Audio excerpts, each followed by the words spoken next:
Here's another little quick video of my favourite go-to photo editor that plugs right into Apple Photos, called Polarr.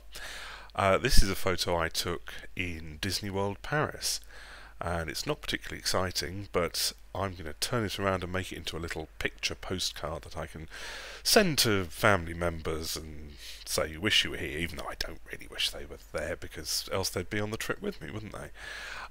Right, so the first thing we're going to do is we're going to go up here and we're going to pick extensions. We're not going to use any of the Apple built-in tools because they're not going to help us with the stuff we want to do with this. So Polarr Photo Editor, there it is. And we wait and it opens up. Right, okay, so the first thing we're going to do is we're going to go to SAR adjustments here, some adjustments, and this is all very dark down here, so it's all a bit miserable. So I'm going to go to light, and I'm not going to play around with the exposure, because if we play around with the exposure we risk burning out the sky. So I'm just going to bring up the shadows, selectively do those. There we are, and that's a bit better. Remember, we can right click on the photo and see what it looks like before and after, or we can click down here to show the original, or we can hit B to see what we did. Right, okay, so that's done. I'm just going to go to colour and I'm going to push up the vibrance, not too much, because if I push it too much then these red things down here start popping out, and they become, I think, a bit distracting. But we're going to affect part of the picture separately with a bit more vibrance in a moment, so we don't worry too much about that.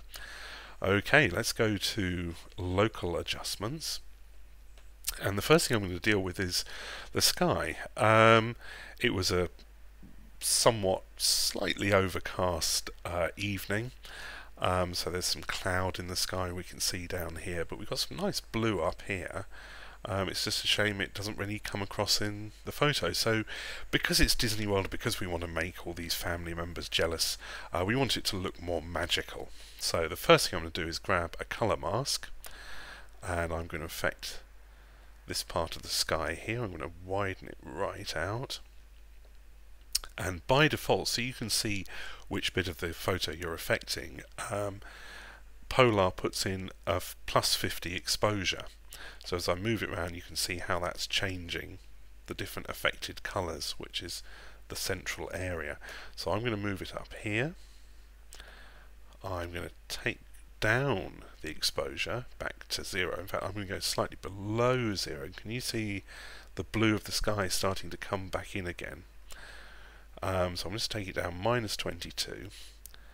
Now I'm actually going to take the temperature, and again I'm only affecting that bit of the sky, over towards the blues, like so. And I'm going to say OK, and I'm going to add another one. I'm going to add it over here, and I'm going to widen it right out. And I'm going to do a similar thing, so always remember the exposure goes to 50 by default. So I'm going to take it down there, and you see it looks a little bit grey compared with this side here, so I'm going to fix the temperature again. Oh yes, that's looking more magical. Now we've got this, I'm going to tick yes to that. We've got this cloud bank down here in the original sky, so I'm going to pop another colour mask against that and widen that out. Again, take down the exposure. But the trouble is, if I do the same sort of things here, it actually looks a little bit purpley and pink.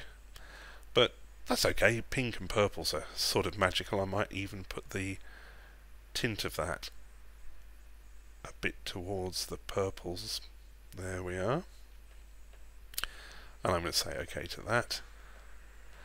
Maybe just down here one more, just to deal with that.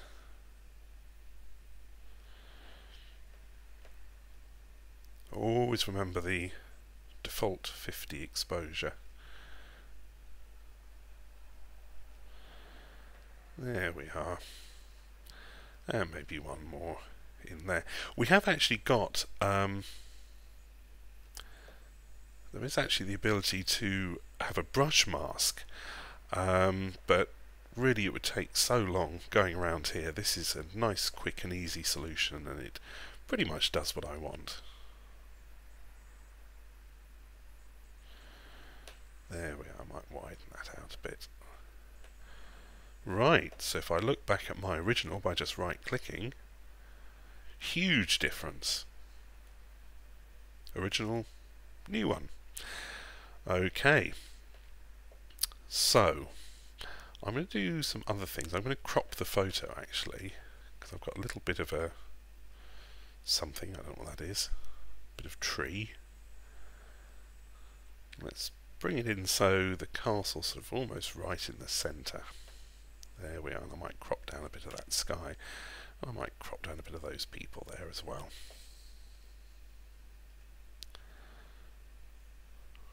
Looking good. Okay, now I'm going to add a couple more masks, local adjustments. I'm going to add a gradient mask. I'm going to bring it down. Again, it's doing its +50 so I can see which bit I'm affecting. I don't want a harsh edge, I want a sort of soft edge just across that bit there. Bring the exposure back, and here I'm going to push up the vibrance a bit more, and that's going to affect the sky that we made and whatever, and also the castle here in the middle. Yes, I think that looks pretty good.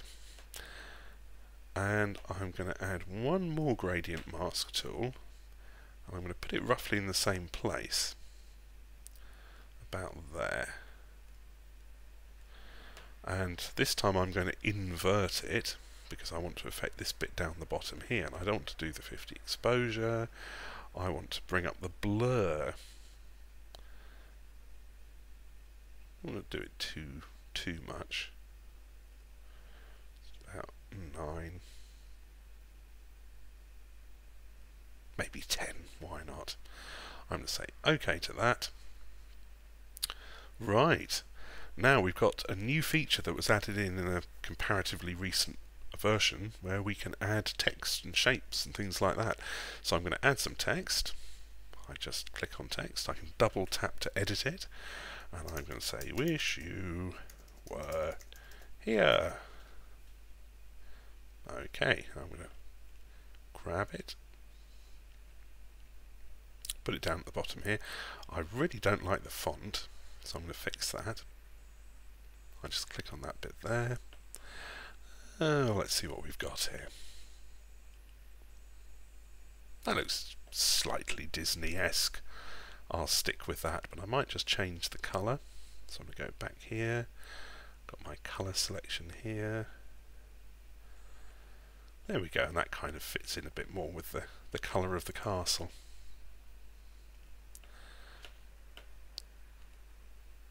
Oh, let's add a shape as well. So we add a triangle. I'm just going to affect the size of it here. I'm going to make it bright red as well.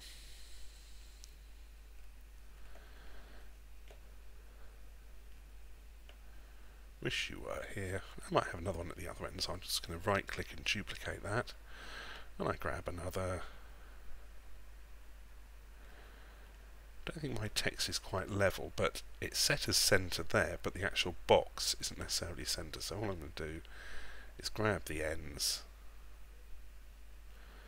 and then I can move it and centre it up a bit better. Grab my star, move it there. Right, save changes, and I'm done. So there we are. I could happily send that off to people. I'm sure that would make them very jealous, and it is a world away really from our original photo. So before and after. Anyway, hope you enjoyed it.